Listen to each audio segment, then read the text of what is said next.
आज का मेरा ये जो वीडियो है वो उन पेशेंट के लिए है जिनका कि मुंह का खुलना जो है वो कम होने लगता है। जैसे कि अगर उन्हें आदत होती है सुपारी खाने की या फिर पान खाने की, तो फिर उनका मुंह का खुलना जो है वो 4 फिंगर से कम होते होते 3 उंगलियां घुसने लगती हैं या 2 उंगलियां। कभी कभी तो कंडीशंस इतने ख़राब हो जाते हैं कि उनका 1 उंगली जो है वो मुश्किल से उनके मुंह में घुसता है।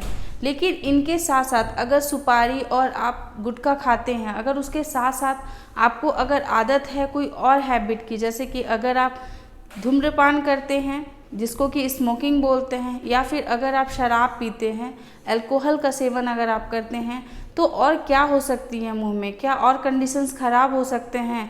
या फिर मुंह के अंदर OSMF के साथ साथ आपके सफ़ेद सफ़ेद धब्बों का होना या फिर लाल धब्बों का होना क्या सही है या क्या होता है ये, इन्हीं सब चीज़ों के बारे में इस वीडियो में डिस्कशन किया गया है।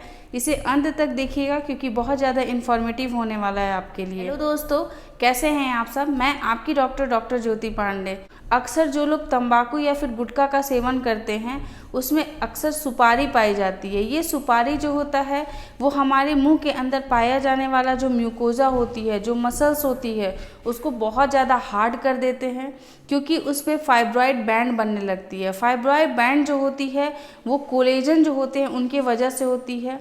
जो सुपारी के अंदर पाया जाने वाला जो कॉपर होता है वो इतना कार्सिनोजेनिक होता है कि वो फाइब्रॉइड जो बैंड होती है हमारे ओरल म्यूकोजा में, उसको बहुत ज़्यादा आपस में सटा के सबमर्ज्ड कर देती है, बहुत हार्ड कर देती है, जिससे कि मुंह का जो खुलना होता है वो कम होने लगता है।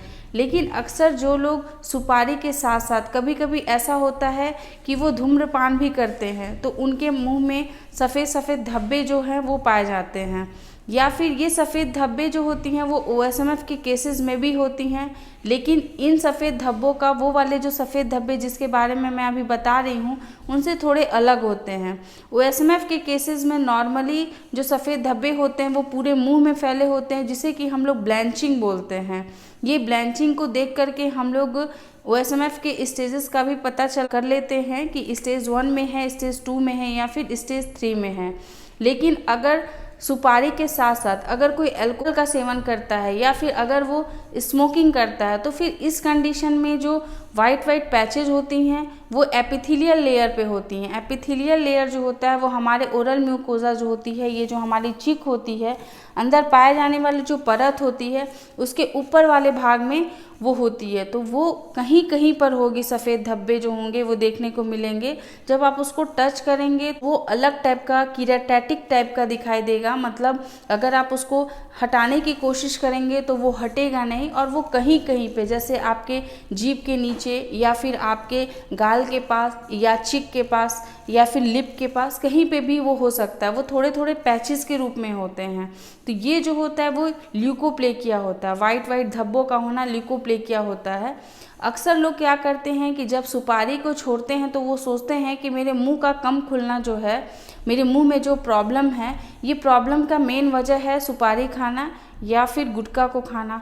तो हम ऐसा करते हैं कि गुटखा या सुपारी को बंद कर देते हैं, लेकिन इसके अल्टरनेटिव में वो कुछ और खाने लगते हैं। वो कुछ और धूम्रपान हो सकता है या फिर अल्कोहल हो सकता है। ये दोनों का सेवन जो है बहुत ज़्यादा डेंजरस है। ये दोनों के सेवन करने से ल्यूकोप्लेकिया जो है वो मुंह में होने लगता है। ल्यूकोप्लेकिया के ऐसे तो बहुत कम ही चांसेस होते हैं कि वो मैलिग्नेंसी में कन्वर्ट हो, लेकिन कुछ ऐसे चांसेस जैसे कि अगर ल्यूकोप्लेकिया में अगर रेड जो धब्बे हैं अगर वो बनने लगते हैं तो ये जो है वो खतरनाक कंडीशन है, जिसे हम लोग इरिथ्रोप्लेकिया बोलते हैं, मतलब लाल रंग के धब्बों का हो जाना। ये लाल रंग के जो धब्बे होते हैं मतलब इरिथ्रोप्लेकिया होते हैं, इनके जो हैं वो 45% तक केसेस जो होती हैं वो कार्सिनोजेनिक हो जाती हैं, मतलब कैंसर में कन्वर्ट हो सकती हैं, और फिर स्क्वैमस सेल कार्सिनोमा हो सकता है। ये स्क्वैमस सेल कार्सिनोमा जो है वो सिर्फ सर्जरी से ही हट सकता है। इसीलिए जब भी ल्यूकोप्लेकिया में अगर रेड पैचेस अगर देखने को मिलते हैं या फिर रेड अगर दाने देखने को मिलते हैं तो फिर उसमें मैंडेटरी हो जाता है कि बायोप्सी करानी ही पड़ती है। बहुत सारे लोग ये वाइट पैचेस को ये सोच करके कि ये अनट्रीटेड है, ये ठीक नहीं होगा, इसकी ट्रीटमेंट जो है वो नहीं लेते हैं, तो ये बिल्कुल ख़राब है क्योंकि वो धीरे धीरे कंडीशंस जो हैं वो ख़राब हो सकती हैं। जैसे जैसे स्ट्रेस का लेवल बढ़ता है कंडीशंस के ख़राब होने के के चांसेस भी वैसे वैसे ही बढ़ने लगते हैं। ये ल्यूकोप्लेकिया आखिर क्यों होता है?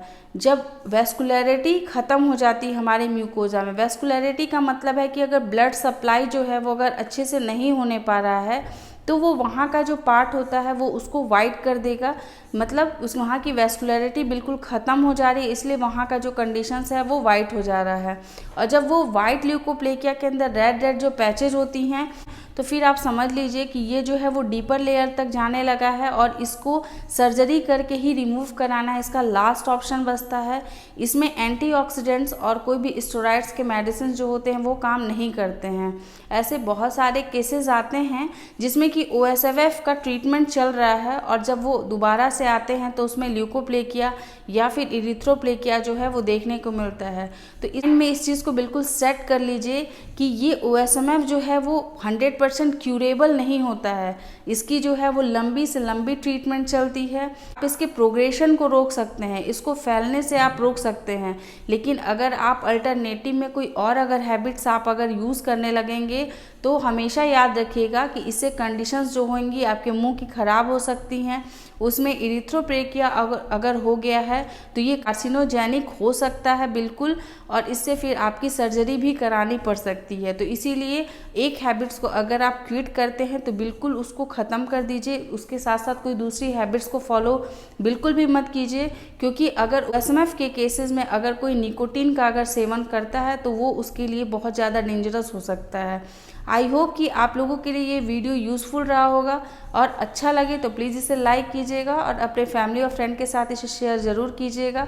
ऐसे इन्फॉर्मेटिव वीडियोस आपके साथ हमेशा शेयर करते रहेंगे, लाते रहेंगे नए नए वीडियोस। तब तक के लिए अपना ख्याल रखिए, अपने आसपास के लोग का ध्यान रखिए, और बिल्कुल कोई भी स्मोकिंग, ड्रिंकिंग या कोई अगर हैबिट्स है तो प्लीज़ उसे आज ही बंद कर दीजिए। अपना ख्याल रखिए। Take care, bye bye.